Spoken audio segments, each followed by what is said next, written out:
अब कफी रोप्ने सिजन भयो उमेश दाईको कफी फार्ममा चिन्नु पर्यो दाई यहाँ कफी फार्ममै हुनुहुन्छ दाई नमस्ते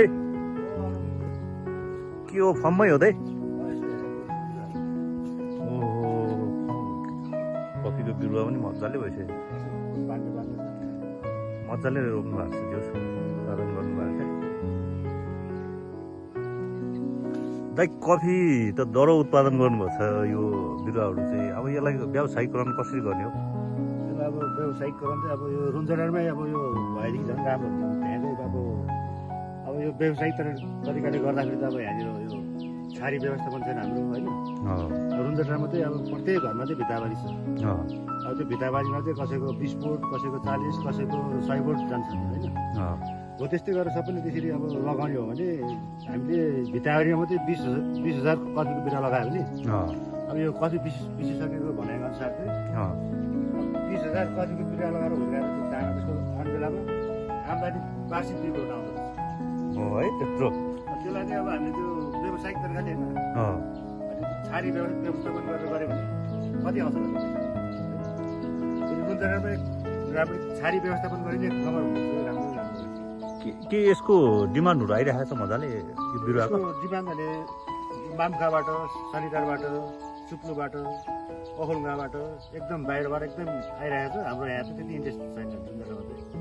मैले त भनिरहेको छु होइन यसरी लगाइरहेको हुन्छ भनेर भनिरहेको छु होइन रुन्जडाको हुँदैन अहिले बाहिरको मान्छेहरू एकदम इन्ट्रेस्ट छ यसमा 80% चाहिँ यो रुन्जडालाई रहेछ प्रकृति कफीको लागि पनि बिरुवा रोपेर चाहिँ मजाले बाहिर सबै गयो है अब हामीले भित्ताबारीमा यसो लगाउनु पर्ने हो त यो भित्ताबारीमा हामीले लगायो भने भित्ताबारीमा लगाउँदा नि वार्षिक 2 करोड पैसा आउँछ पिसिसकेको भनेर अब भित्ताबारी यसलाई चाहिँ जस्तै अब रुन्जडामा चाहिँ अब जग्गा धेरै छ होइन अनि अहिले यतिखेर चाहिँ अब यसलाई चाहिँ अब त्यो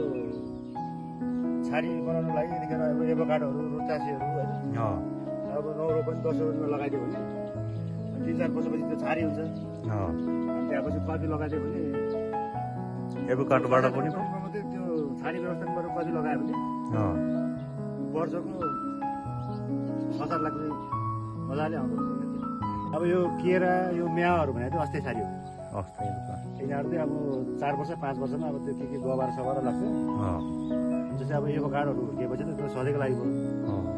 एभोकाडो चाहिँ हुर्कियो सधैँको लागि भयो एभोकाडोको पनि राम्रो छ पैसा फेरि है एभोकाडोको राम्रो छैन अहिले त्यो रुन्जडामा एभोकाडो पनि राम्रो हुँदो रहेछ फेरि एकदम दामी हुन्छ कफी तल अब मास भटमास होइन हुँदो रहेछ 3 तारिक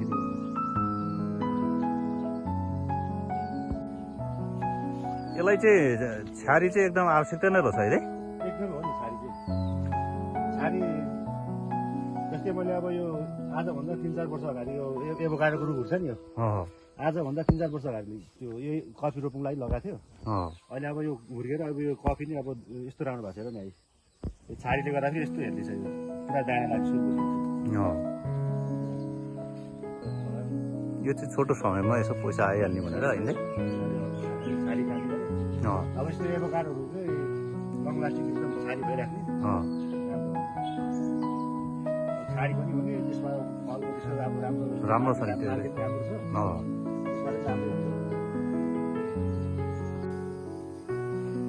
रुन्जडामा पैसा छ है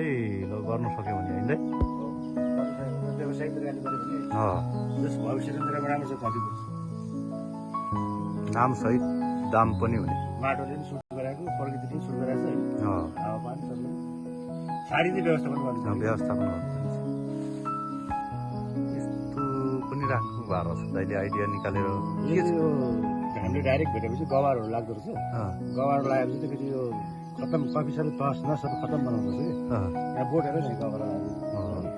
यसलाई औषधि गरिरहेको छ अनि यसलाई चाहिँ तल अब कि अब त्यो बुढो पेस्ट होइन कि माटो र गोबर मिसाएर चाहिँ दल्यो भने पनि कम हुँदो रहेछ अनि यो लाइट ट्र्याप राखेपछि चाहिँ अनि यसको राति यसलाई बाल्देपछि त्यो यसको लाइटको कारणले गर्दाखेरि त्यो गवारहरू चाहिँ आएर पस्दो रहेछ कि पानीमा भित्र पानी छ अनि त्यसरी अलिकति अलिअलि नियन्त्रण गर्न सकिन्छ किराहरू त्यहाँ आएर बसेपछि मर्ने डबल पैसा डबल पैसा अन्त छ्यारीबाट पनि अब यस्तो राम्रो छ है केरा यहाँ तल फेरि त्यस्तै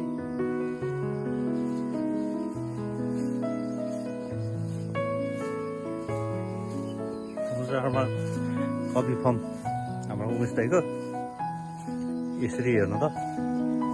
सबैले लगाउनु पर्छ है नटमा केरा सँगै मजाले कफी पनि हुर्क्यो यो कफीमा छ्यारी भएको र नभएकोमा चाहिँ फरक पर्दो रहेछ है हो नि हेर नि हजुर अब यो छारी भएको पातेर नि कति हेर्दैछ नि अब नभएको हेर फेरि अब छारी भएको नभएको कति फरक अब यहाँ छारी नभएको